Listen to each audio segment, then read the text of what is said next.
In the ancient village of Umuocha, where the earth was red like dried blood and the trees stood like old men guarding secrets, the dawn always arrived with ceremony. Roosters cried out as if announcing something sacred, smoke curled gently from clay kitchens, and the wind carried the scent of firewood and early prayers.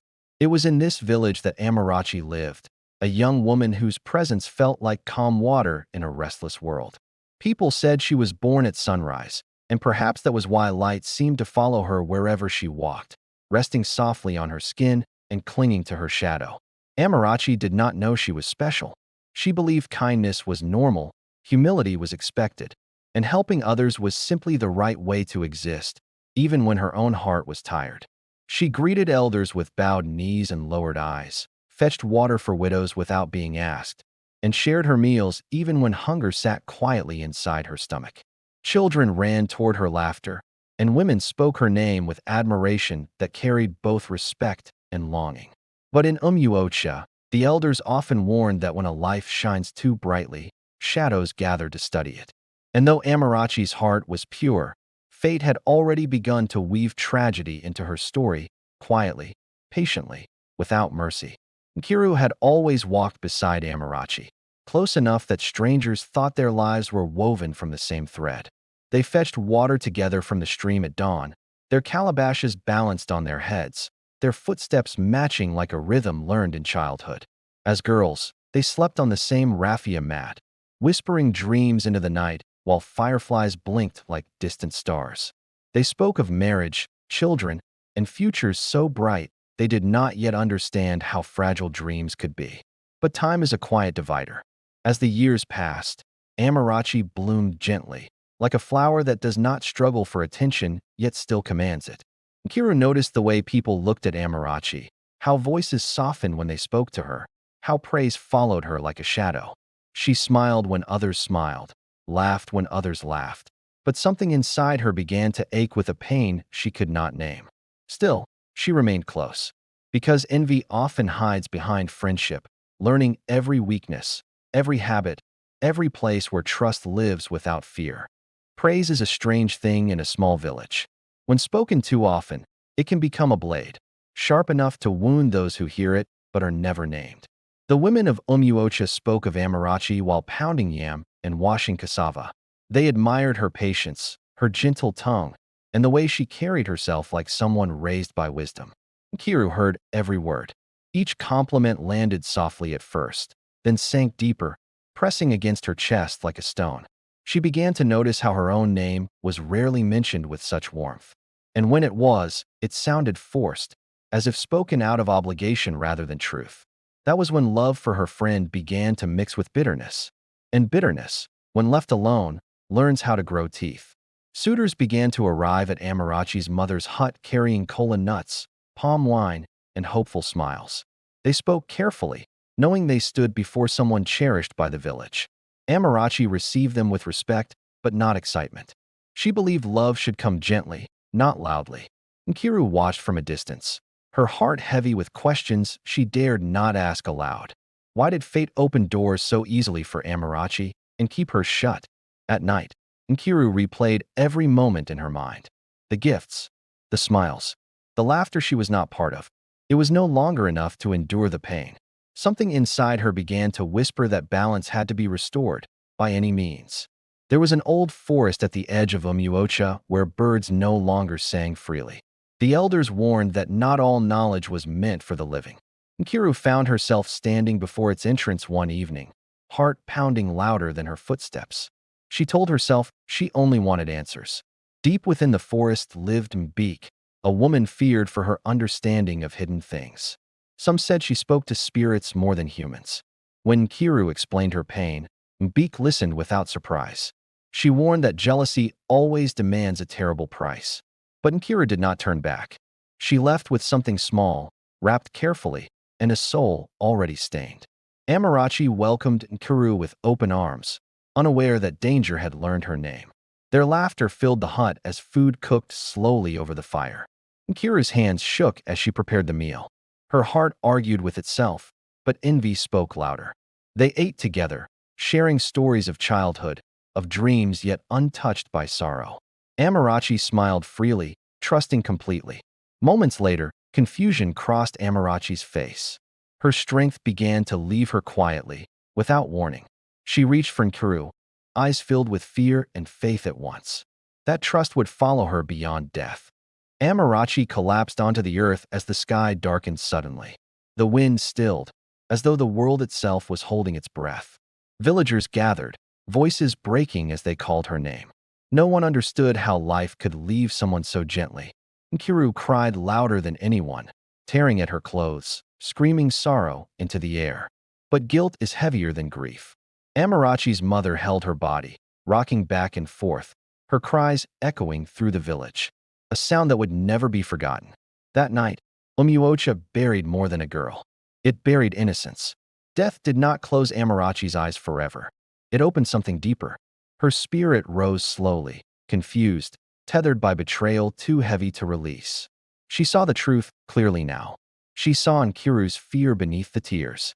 She felt the poison again, not in her body, but in her memory. Amarachi did not feel rage at first. She felt heartbreak sharper than death itself. And heartbreak, when carried by a spirit, becomes power. Nkiru's nights grew restless. Sleep avoided her like a curse. She heard footsteps when alone, whispers calling her name. Shadows moved where light should have lived.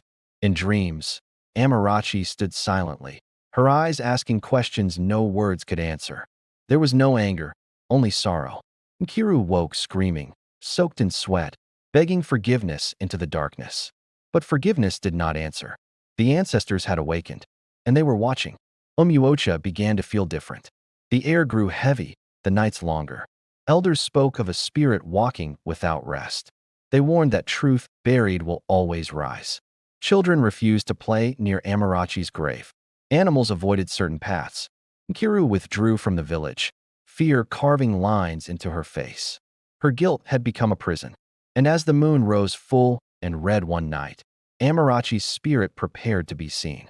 Justice was no longer a whisper, it was coming. When misfortune lingers too long, the elders of Umuocha know it is no longer human. They gathered beneath the ancient Irako tree, their backs bent with age, their eyes clouded with knowing. Palm wine was poured onto the earth, and kola nuts were broken with trembling hands. They called the names of ancestors whose bones had long turned to dust, but whose spirits still listened.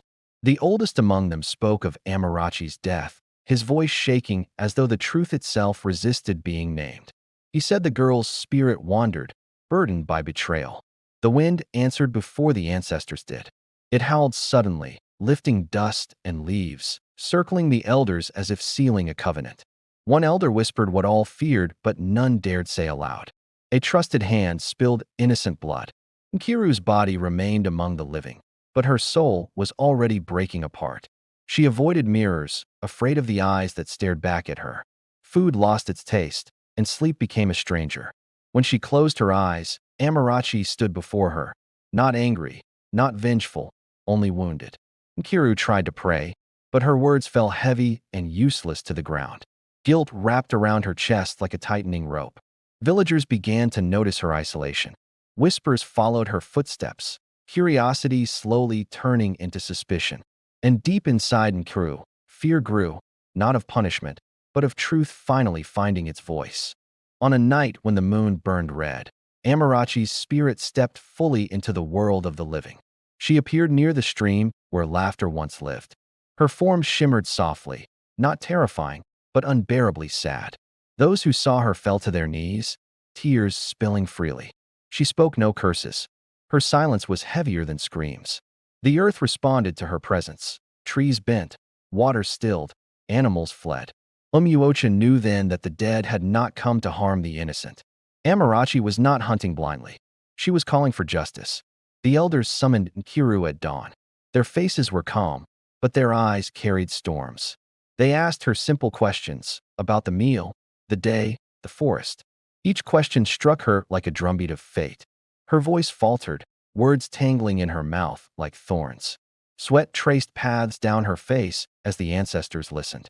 A sudden wind swept through the gathering, and Amarachi's presence was felt though unseen. The ground trembled gently, as if urging truth to rise. Nkiru fell to her knees, sobbing uncontrollably. And at last, the silence broke. Nkiru's confession did not come out in clear words at first. It came as broken sobs, as hands clutching the earth, as a body collapsing under the weight of what it had carried too long. She spoke of the forest, of the old woman, of the envy that grew quietly until it spoke louder than reason. With every word, the village seemed to shrink, as though Umuocha itself was ashamed. The elders did not interrupt her. They let the truth bleed out slowly, because some wounds must be fully seen before they can be judged. When Nkiru finally spoke Amarachi's name, her voice broke completely. She admitted that the hand Amarachi trusted was the same hand that betrayed her. A deep silence followed. Then the ground trembled, not violently, but enough to remind everyone that the ancestors had heard everything. The women of Umuocha wailed openly, their cries rising like smoke into the sky. Some tore their wrappers, others beat their chests, mourning not just Amarachi, but the death of trust. Men stood in stunned silence, fists clenched, eyes burning with anger they struggled to contain. How could such evil grow so close to innocence? Amarachi's mother collapsed, her grief raw and uncontrollable. She did not curse Nkiru. Her silence was far more devastating. Children were pulled indoors, sensing something had shattered forever. The village they knew would never be the same again. That night, no drums were played. Umuocha mourned in quiet, because some pain is too deep for sound. As the moon climbed high, a soft glow appeared near the elders' gathering place. Amarachi's spirit emerged, clearer and calmer than ever before. Her presence brought no fear, only overwhelming sorrow. Many fell to their knees, tears streaming freely at the sight of her. When she spoke, her voice was gentle, like wind moving through leaves. She said she did not return for revenge, but because her soul could not rest in silence. I loved her as my sister, Amarachi said. Betrayal wounded me deeper than death. She asked the elders to judge fairly, reminding them that justice must heal the land, not poison it further. The ancestors listened closely. The elders consulted through the night, guided by signs only they could read. Dreams, winds, and whispers shaped their decision. At dawn, they announced the judgment. Nkiru would not be killed, for blood would not cleanse the land. Instead, she was banished from Umuocha, condemned to live with the memory of what she had done. Exile, the elders said, would be her punishment and her teacher. Nkiru accepted the judgment without protest. Her eyes were empty, her spirit already scarred beyond repair. As she left the village alone, Amarachi's spirit watched quietly. And for the first time since her death, the weight on her soul began to lift. Nkiru walked alone beyond the red earth of Umuocha, each step heavier than the last.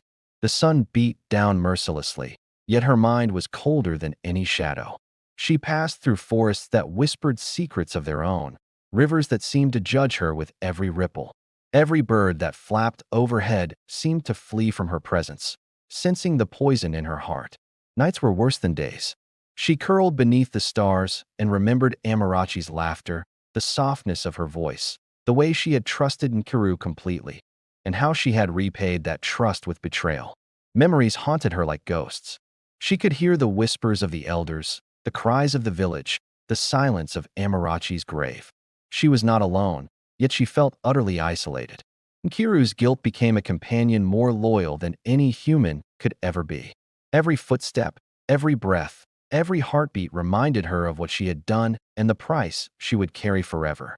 After days of wandering, Nkiru entered a forest darker than any she had known. The trees bent low, as if curious and wary at the same time. The air smelled of earth and secrets.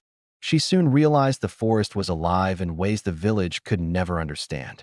Branches moved to block paths, streams shifted, and unseen creatures watched her from the shadows. At night, voices whispered her name, sometimes accusing, sometimes mournful. The wind carried Amarachi's voice at times, soft and haunting. "Why did you betray me?" Each time, Nkiru awoke with a scream lodged in her throat. She began speaking aloud to the spirits. "Please, teach me, forgive me." Her voice echoed, but forgiveness never came. Only the heavy silence of judgment. And yet, the forest seemed to absorb her, twisting her sorrow into something raw and undeniable. She was learning, slowly, that betrayal leaves a wound that follows you far beyond home. Back in Umuocha, the village felt her presence again. It was quieter this time, less terrifying, more sorrowful. A gentle hum filled the air, almost like a song carried from another world. Children playing near the stream paused mid-step, sensing her watchful gaze. Even animals behaved differently, bowing to something they could not name. The elders saw signs in the soil, in the water, and in the air. They told the villagers that Amarachi's spirit had returned not to punish, but to remind them of love, trust, and the cost of envy. People began leaving offerings at her grave: cola nuts, palm wine, flowers from their gardens. It was as if her presence asked them to remember the girl she had been and the lesson her death carried. Amarachi's spirit lingered, quiet yet unwavering. She was not vengeful. She was a force of truth, and her gaze pierced the hearts of those who remembered, ensuring that injustice would not be forgotten. That night, as the village slept, dreams came to each person like whispers carried on the wind. Amarachi's face appeared in every home, smiling softly, but with eyes filled with sadness that demanded reflection. Parents dreamt of the love they should show their children. Elders dreamt of fairness they must uphold. Children dreamt of kindness they must carry in their hearts. Even Kira dreamed. She saw Amarachi's spirit reaching out to her, not in anger, but in sorrowful reproach. "You have lived, but will you understand?" the spirit seemed to ask. Nkiru awoke with tears, soaked in sweat, heart racing as though the spirit had walked into her room. She felt the full weight of her choices, the irreversible nature of betrayal, and the loneliness exile had carved in her soul. And in the village, a new understanding grew. Amarachi's story would live beyond her body, as a caution, as a memory, as a spirit that demanded truth and respect. Days blurred into nights as Nkiru wandered further from Umuocha. Her feet ached, her skin burned under the sun, and her heart carried a weight far heavier than the calabash she once carried to fetch water. The forest became her constant companion, its shadows stretching like fingers, its sounds whispering secrets she could not understand. Every bird call sounded like a question. Every rustle of leaves felt like judgment. At night, she found shelter beneath twisted trees, listening to the cries of creatures that sensed her presence. She no longer slept. She merely survived, haunted by Amarachi's voice echoing in her mind. "Why did you betray me?" She spoke to no one, yet the forest seemed to answer in strange ways. The wind moved differently when she walked, streams gurgled louder when she paused, and shadows curled around her as though trying to keep her trapped within her guilt. Nkiru began to understand a truth the elders had always whispered. Betrayal leaves a scar not only on the betrayed, but on the betrayer, and some wounds never heal while the world remains unchanged. Far away, Amarachi's spirit observed Nkiru's suffering. She floated above rivers, hovered over hills, and touched the hearts of the village she had left behind. Her presence was not violent. It was patient, like a teacher waiting for her student to finally see the lesson. She whispered warnings into the winds and carried messages to those willing to listen, shaping dreams into visions of empathy and sorrow. Villagers began to notice small signs: a flower blooming out of season, a bird resting quietly where it never had, the sound of laughter that carried sadness behind it. They whispered that Amarachi's spirit was among them, guiding them to remember kindness and the cost of envy. Even Kiru felt it, though she tried to deny it. At night, she would see shadows moving gently toward her, hear soft sighs in the wind, and feel the weight of Amarachi's gaze upon her back. And in those moments, she could not escape the truth. Amarachi's spirit was alive, watching and judging not with hatred, but with sorrow so deep it carved hollows in the soul. Weeks passed, and Kira's exile became a mirror. She could no longer hide from herself. Every thought reflected the cruelty she had committed. The forest showed her visions. Children she could have been kind to, elders she could have respected, friendships she could have treasured. She saw paths where she had chosen envy over loyalty, and in each vision, Amarachi's soft eyes followed her. Nkiru tried to pray, tried to speak to the ancestors, but her words were weak. She realized that punishment was not in the form of death. It was in the living, in the carrying of sorrow without relief.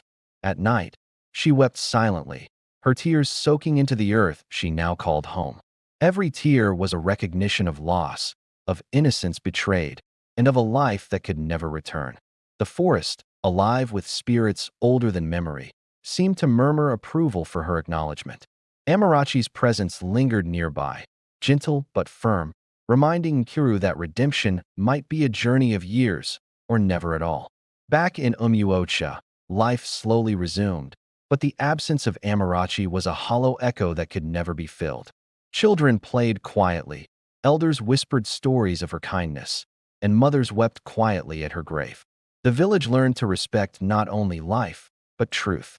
They understood that envy, if left unchecked, could kill more than bodies. It could destroy hearts and families. Offerings appeared at Amarachi's grave more often: kola nuts, palm wine, small trinkets of remembrance. The villagers spoke her name softly, hoping to honor her spirit and keep her memory alive for generations. The earth seemed softer around her resting place, as if even the soil had absorbed her sorrow and would never forget. Ancestors were said to smile upon the village, pleased that justice had been served, not in blood, but in truth and recognition.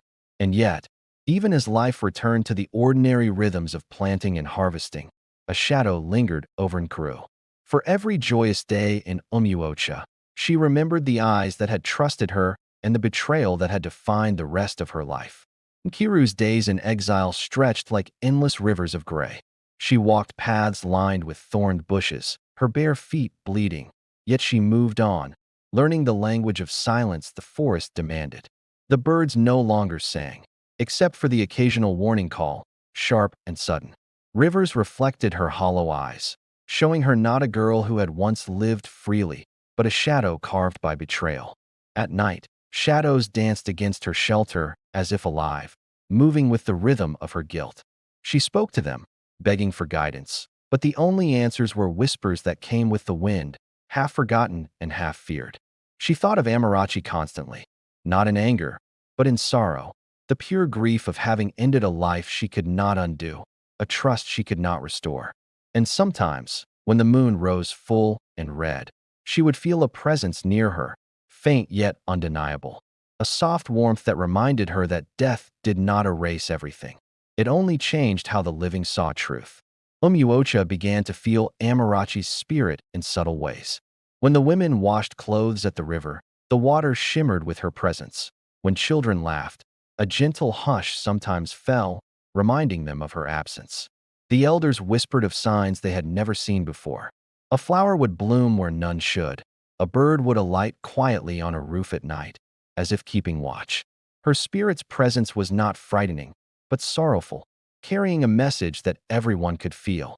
It was a lesson in remembering kindness, the fragility of trust, and the cruelty that envy can sow. Even the soil seemed to respond, softening around graves, shifting to reveal roots that reached deep into the earth like veins of memory. The villagers began leaving offerings more frequently: kola nuts, palm wine, carved trinkets, as if the earth itself demanded remembrance. The children, innocent yet sensitive to spirits, sometimes whispered to the wind, hoping Amarachi would hear them. Her presence became a guide, shaping hearts quietly, ensuring her story would live long after the villagers themselves had gone. In the depths of the forest, Nkiru collapsed beside a stream, trembling. The memories of her betrayal overwhelmed her like a tidal wave, and for the first time, she truly faced the life she had destroyed. She imagined Amarachi's smile, her laughter, the trust that had been placed in her hands. Every scene of her former friend's kindness stabbed at her chest, and she began to weep uncontrollably. The forest responded with quiet understanding. Leaves rustled gently as if comforting her. The stream babbled softly, carrying her sorrow into the far corners of the land. Nkiru realized that no prayer could undo what she had done. She would carry Amarachi's death with her forever. The pain would be her teacher, exile her punishment. And yet, she felt a faint touch, almost imperceptible, a breeze, a shimmer, a presence of calm. Amarachi's spirit hovered near, not for vengeance, but to show that forgiveness, even in absence, could be a quiet, invisible power. Life in Umuocha continued, but the air carried memory and caution. Villagers planted their fields, cooked their meals, and slept, but Amarachi's story became a constant shadow that shaped their choices. The elders taught the children about trust, kindness, and the dangers of envy. They told them about Amarachi and Kiru, not as a tale of shame, but as a lesson for living wisely. Even simple acts, sharing water, helping neighbors, speaking kindly, were remembered as sacred. The villagers realized that every choice had consequence, and some mistakes could never be erased. Amarachi's spirit became a guardian in subtle ways. A child lost in the fields would find their way home. A family struggling would receive an unexpected blessing. Though Nkiru wandered far from them, her story was never forgotten. Her suffering became part of the village's memory, a reminder that betrayal carries weight beyond the body and that spirits can teach lessons even after death. Nkiru's exile stretched into months, each day heavier than the last. She walked paths carved by time and decay, the forest closing in around her, swallowing sunlight until shadows became her constant companions. The trees whispered secrets she did not want to hear, revealing truths about herself she had buried in childhood. Every rustle of leaves felt like Amarachi's gaze, judging, observing, reminding her that guilt was not temporary, it was eternal. She tried to speak to the sky, to pray, to call the ancestors for mercy, but the forest gave no answers. Her voice returned to her hollow and broken, bouncing back from the trunks of ancient trees as if the world itself was refusing absolution. At night, she saw faint lights flickering through the forest, the ethereal shimmer of spirits. She could feel Amarachi's presence moving silently among them, her sorrow heavy but her power undeniable. Nkiru realized that she had become part of a story larger than herself, one that had begun with envy and betrayal and would continue as a lesson for those who came after. Exile was not just physical, it was spiritual, a mirror reflecting every shadow she had hidden inside. Back in Umuocha, Amarachi's spirit became impossible to ignore. The villagers felt her in the wind, in the hush between conversations, and in the rare moments when the sun seemed to shine too brightly on someone's kindness. Even animals seemed to know her presence. Dogs refused to bark near her grave. Birds perched silently on nearby trees, and rivers reflected her glow, shimmering as though the water itself was alive. At night, children spoke softly to the wind, leaving small offerings at her grave, telling stories of their day, their fears, and their hopes. And the elders nodded knowingly, for they had always taught that spirits listen when hearts are pure.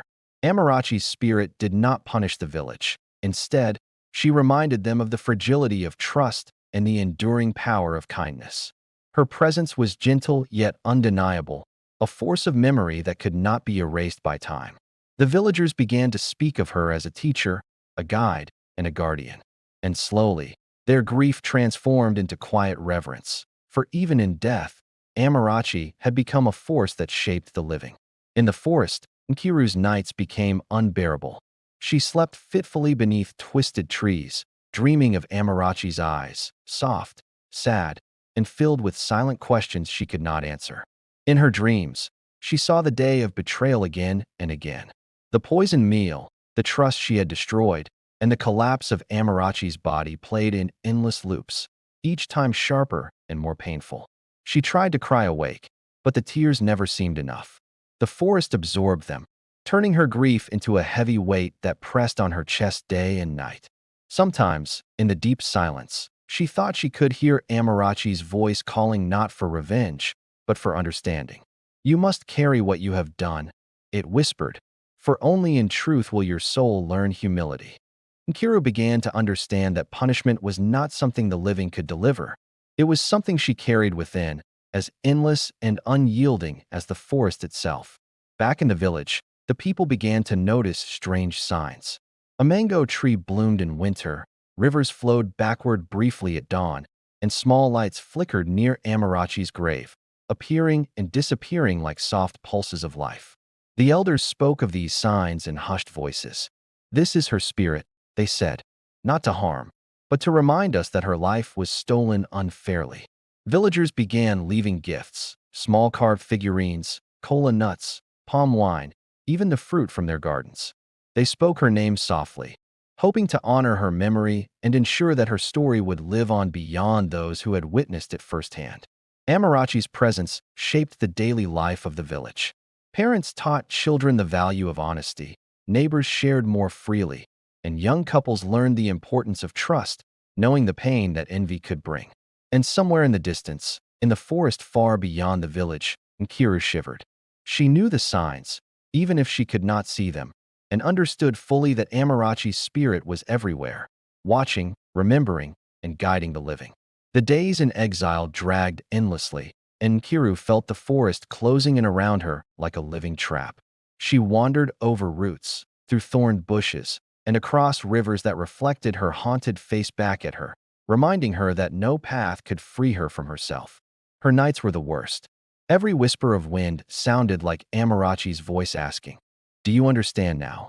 Soft, sorrowful, unyielding, Nkiru began talking to herself, confessing in whispers to the trees, the rivers, and even the shadows that stretched toward her. "I was jealous. I was weak. I am nothing," she muttered, her words barely audible over the wind. The forest seemed to answer with its own silence, heavy and judging, pressing down on her chest and forcing her to feel every ounce of guilt she had tried to bury. Even the night itself seemed to watch her, unblinking, reminding her that there was no escape from the consequences of betrayal. In this solitude, she understood the magnitude of what she had done. Amarachi's life, her laughter, her trust, all destroyed by envy, and now Nkiru carried that loss in her very bones. The village felt uneasy.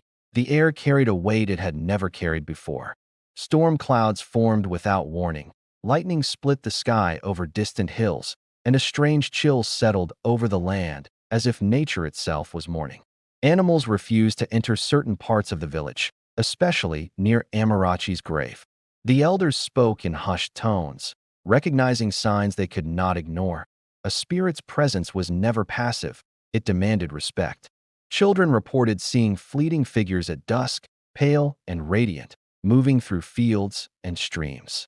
Parents whispered to them, but deep down, everyone knew these were not ordinary visions. They were signs that Amarachi's spirit was still watching, still shaping life in subtle, unrelenting ways. The rivers swelled unexpectedly, washing away small portions of farmland, and yet the villagers found new seedlings sprouting in strange places. It was as though Amarachi's spirit balanced punishment with guidance, teaching lessons through both loss and unexpected gifts. The village began to speak her name not in sorrow alone, but in reverence. Even the children, who had not known her directly, learned to fear envy and respect trust, understanding that the dead could still influence the living. One night, a bright glow appeared near the river where Amarachi once played. Villagers crept toward it, hearts pounding, and saw her spirit in full form, radiating sorrow and a soft, cold light that seemed to illuminate every hidden fear. She did not speak, but her presence filled the minds of those who looked upon her. They felt the weight of their own actions, their own jealousy, and their own fleeting kindnesses, all magnified by the purity of her memory.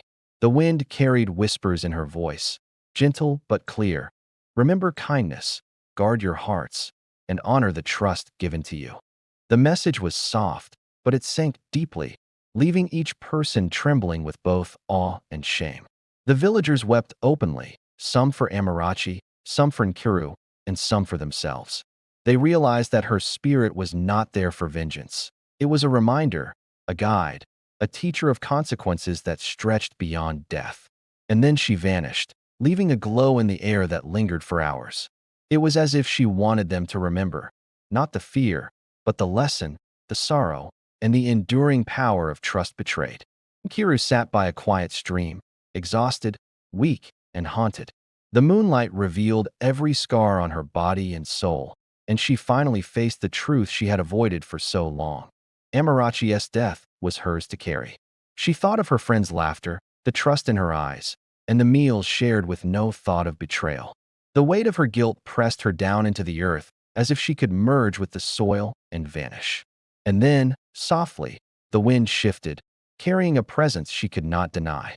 Amarachi's spirit hovered near, her gaze heavy but not cruel, and for the first time, Nkiru felt the full measure of sorrow she had caused. "I understand now," she whispered, her voice breaking. "Every day, every breath, I will carry what I have done." I will live knowing that trust is sacred, that envy is poison, and that some wounds never heal. For the first time, she felt a measure of peace, not forgiveness, not release, but recognition. Amarachi's spirit watched silently, then faded into the night, leaving Kiru with the burden of her life, forever shaped by her actions and the haunting presence of her lost friend. Nkiru's exile deepened, the forest now feeling less like a refuge and more like a tomb. Every step she took was careful, measured, as if the ground itself might betray her to the spirits she feared yet could not escape. The nights became colder, shadows stretching unnaturally long. She often awoke to whispers in the trees, soft but accusatory, repeating Amarachi's name in ways that made her chest tighten and her tears fall silently into the soil. Days blurred together, sunlight struggling through the dense canopy, illuminating the moss that clung to every branch like memories she could not shake. She felt the weight of every action she had taken, each betrayal pressing into her bones, reminding her that some sins never fade. The wind carried subtle signs of Amarachi, shimmering light near the river, the rustle of leaves in patterns that seemed purposeful, guiding her to places she did not wish to go. Nkiru understood these as lessons. Each step forward was a confrontation with herself, with what she had done, and with the spirit that would never leave her. She whispered apologies to the air, to the ground, to nothing and everything. I see now, she said. I understand the pain I caused. I will carry it, not to escape it, but to honor what I destroyed. Meanwhile, Umuocha continued to live under the quiet influence of Amarachi's spirit. Even those who had forgotten her face remembered the lessons of trust, kindness, and the devastating power of envy. Strange omens appeared with increasing frequency. Rivers that once flowed calmly surged with unusual force. Animals congregated around Amarachi's grave as though awaiting direction, and the wind carried whispers that no one could fully understand. The villagers began to notice subtle transformations in themselves. Those who harbored jealousy, greed, or selfishness felt pangs of unease. Those who were kind found blessings in unexpected places. It was as though Amarachi's spirit had become an invisible moral compass. Elders gathered nightly, recounting the story of Amarachi and Kru, emphasizing lessons rather than shame. Children listened wide-eyed, some crying at the injustice, some smiling at the memory of a girl they had never met but whose presence shaped their lives. And the village, for all its fear and grief, began to understand a truth too profound to ignore. Death was not the end of influence. And the living must always act in ways that honor trust and love, lest envy destroy them too. Nkiru's path led her to a clearing where the moonlight fell in sharp silver streaks. She fell to her knees, shaking, her voice raw with grief. Amarachi, forgive me, she whispered, though she knew forgiveness was not hers to claim. The air thickened, and for the first time, she felt her own heartbeat echoing like a drum in the still forest. Shadows moved around her, some fleeting, some lingering, as if testing her resolve, pushing her to face the full weight of her sins. She recalled every detail of that fateful day, the poisoned food, Amarachi's trusting eyes, the collapse of her friend's body. Tears ran freely now, unashamed and endless, each one a tiny offering to the spirit she had wronged. A wind swept through the clearing, carrying a soft glow. Amarachi's spirit appeared, ethereal yet unmistakable, not with anger, but with the deep sorrow of someone whose life had been stolen unjustly. Kira bowed her head, trembling. I will carry this forever, she said. I will live in exile. I will remember. I will honor you. The spirit lingered, silent, and Nkiru felt the first quiet release of burden, not forgiveness, but acknowledgement. Amarachi's spirit moved through the forest one last time, leaving traces in the form of shimmering light, soft rustling leaves, and a faint, comforting warmth. Nkiru felt it in her bones, in her soul, in the deepest part of her conscience. The villagers noticed sudden signs of change in the world around them. A barren field bloomed overnight. A child's illness mysteriously faded, and the air seemed lighter, carrying with it an unspoken promise that balance had been restored. The elders knew then that Amarachi's justice was not vengeance, but teaching. Guilt must be faced, kindness must be honored, and envy, once acted upon, can only be redeemed through acknowledgement and change. Nkiru sat beneath a tree, feeling the weight of exile and the presence of the spirit simultaneously. She understood now that Amarachi would not follow her forever.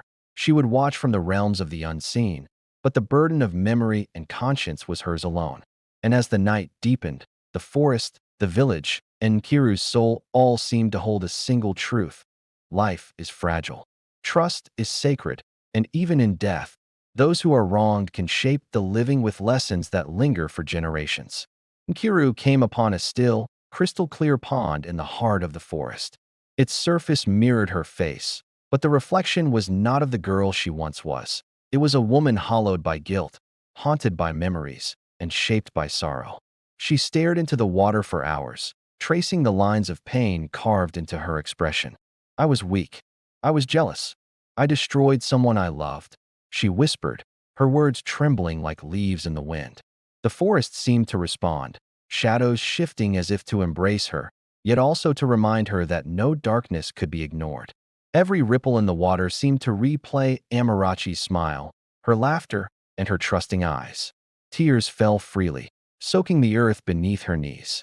For the first time, she understood that forgiveness might never come, but acknowledgement, the full facing of her sins, was a burden she could no longer avoid. And in the depths of her sorrow, she felt a presence behind her, soft and glowing. Amarachi's spirit hovered above the pond, silent, her gaze steady, like a judge of the heart rather than a seeker of revenge. Amarachi did not speak aloud. Her message was carried through the wind, through the shimmer of light on the pond, through the very air around Nkiru. It was a language of sorrow, guidance, and quiet power, one that could only be understood by the guilty heart ready to listen. Nkiru sank to her knees, her forehead pressed against the earth. She understood every pause, every gesture, every flicker of light. It was Amarachi teaching, reminding, and warning all at once. Your envy destroyed trust. Your betrayal ended a life. The silence seemed to say, you will carry this weight, but your acknowledgement and remorse can transform you if you allow it to. The night deepened, stars reflected in the pond, and the forest fell into a reverent hush. Nkiru felt the first flicker of understanding that punishment was not in the striking hand of fate. It was in living, remembering, and carrying the pain of what she had done. She wept openly, no longer hiding from herself. And though Amarachi did not offer forgiveness, her presence conveyed something even deeper, recognition that truth must be faced, even in absence. Back in Umuocha, the elders sensed a shift in the spiritual energy of the village. They called the people together for a night-long ritual, meant to honor Amarachi's spirit and reaffirm the values of trust, love, and community. The villagers lit fires around her grave, sang songs that spoke of sorrow and hope, and offered kola nuts and palm wine to the spirits. Even the children, too young to fully understand, knelt quietly, their small hands clasped, feeling the weight of the story that shaped their lives. The elders told tales of Amarachi's kindness, Nkiru's betrayal, and the lessons the village had learned through pain. They emphasized the enduring power of trust, the cost of envy, and the unseen presence that guides those who live with honesty. The winds shifted as if responding, soft but steady, carrying whispers from the unseen world. The villagers shivered, feeling the acknowledgement of Amarachi's spirit and understanding that even in death, she had shaped their lives and morals. By the end of the night, the ritual had woven the story of loss, justice, and teaching into the very soil of Umuocha. It became a memory that would last generations, a living testament to the girl who had died too young and the lessons she left behind. In the forest, Nkiru faced another trial, one that the spirits seemed to orchestrate. A path of fireflies illuminated a narrow trail, leading her to the center of a glade where the air shimmered with ethereal energy. There, the spirits of animals she had once ignored or harmed gathered, foxes, birds, and deer, all standing silently. Their presence was not threatening, but accusatory. It mirrored the living and unseen consequences of every selfish choice she had made. She knelt again, speaking to the earth, the trees, and the spirits. I will carry this always. I will live with sorrow. I will honor Amarachi by becoming the opposite of what I was. A breeze passed over her, warm and comforting, yet insistent. It felt like the spirit of Amarachi, pressing into her consciousness, testing whether Nkiru's remorse was true, whether she had understood that sorrow alone is meaningless without transformation. Nkiru rose slowly, tears streaking her dirt-stained face. The forest, as if approving, seemed lighter, the shadows softening, and for the first time, she felt a fragile sense of purpose beyond guilt, a chance to live with meaning, even in exile. Omuocha awoke to signs that the spirits were moving more actively. The river glowed faintly at dawn. A wind carried petals from distant trees, and small, strange lights hovered above the village, as if guiding and reminding the people of the lessons they had been taught. Children whispered to each other that Amarachi was near, protecting them, teaching them without ever appearing fully. The elders nodded quietly, knowing that the unseen world had its ways of ensuring moral truths remained. Villagers found their crops thriving in unusual ways, animals behaving kindly toward each other, and the sick recovering mysteriously. They understood that Amarachi's spirit was not vengeance, it was balance, teaching them that life and death were both intertwined with responsibility. They began sharing stories around fires at night, ensuring that every child understood the cost of envy and betrayal. Amarachi's legacy became more than memory, it became a guide, shaping the very moral compass of Omuocha. Even Kiru, far away, felt the ripple of these signs. She realized that her pain, though hers alone to carry, had become part of a larger story of teaching, justice, and the enduring power of memory. Nkiru wandered deeper into the forest than she ever had, feeling the weight of her guilt pressing her to the ground. Each step was measured, each breath a labor, as if the trees themselves were judging her, and the earth beneath whispered the story of her betrayal. She reached a glade bathed in silvery moonlight, where fireflies danced like tiny stars, illuminating the space with a gentle, otherworldly glow. Her knees gave way, and she fell, sobbing openly, the anguish she had carried for months spilling into the soil like rain.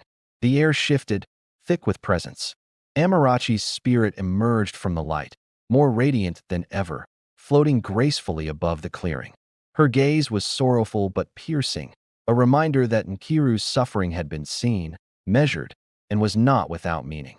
Nkira bowed her head, voice trembling. "I understand now," she whispered. "I cannot undo what I did. I cannot bring you back, but I can carry your memory, honor your life, and let my sorrow shape me into someone worthy of the trust one once betrayed." The spirit remained silent, but the glow of her presence shifted, softer now, warmer, as if acknowledging that Nkiru's words were true. For the first time, Nkiru felt the faintest lift in the oppressive weight she had carried, a small flicker of light in a darkness that had been unending. Amarachi's spirit drifted over the village of Omuocha one final time. The wind carried her through streets, over fields, and along the riverbanks where children had once played, soft and luminous, touching the hearts of all who remembered her. Villagers gathered at her grave once more, offering kola nuts, palm wine, and prayers. They felt the power of her presence, gentle, guiding, transformative, and knew that her spirit's work was complete. The lessons of kindness, trust, and vigilance against envy had been cemented in their hearts. The elders spoke of her one last time, recounting her life and the cost of betrayal, not with grief alone, but with reverence for the wisdom her passing had brought. Even children who had never known her face whispered her name, leaving small tokens of remembrance in the soil. Amarachi's spirit smiled faintly, a light breeze lifting petals from the trees and carrying them across the village, blessing crops, homes, and families. The balance had been restored. Her message would linger in the hearts of Omuocha for generations, guiding the living in subtle but powerful ways. As dawn broke over the horizon, her form dissipated into the morning light, leaving behind a quiet peace. Though unseen, her presence lingered in every act of kindness, every careful word, every choice to honor trust, ensuring her life's essence endured beyond death. Nkiru, far in the forest, watched the first light of day filter through the trees. The oppressive shadows that had haunted her for months seemed softer, almost forgiving, and the birds sang in cautious harmony. She thought of Amarachi constantly, remembering her laughter, her trust, and the life that had been stolen. But unlike before, the memory no longer crushed her, it guided her. Each breath she drew was a vow to live with awareness, humility, and care for others. Back in Umuocha, the village embraced a new rhythm. Children played without envy, neighbors shared without hesitation, and elders taught with renewed passion, ensuring that Amarachi's legacy became an eternal compass for living rightly. Nkiru walked toward the edge of the forest, uncertain where her path would lead, but carrying a heart forever shaped by sorrow and remembrance. She knew she could never return fully to the village, but she would live in a way that honored the memory of the friend she had betrayed. The sun rose high, casting golden light across the forest and village alike. In that light, the story of Amarachi and Nkiru, the betrayal, the grief, the lessons, and the enduring spirit, was written into the world forever. A haunting and beautiful reminder that envy may destroy, but truth, remorse, and memory can transcend even death. Please subscribe, share, like, and comment for more videos.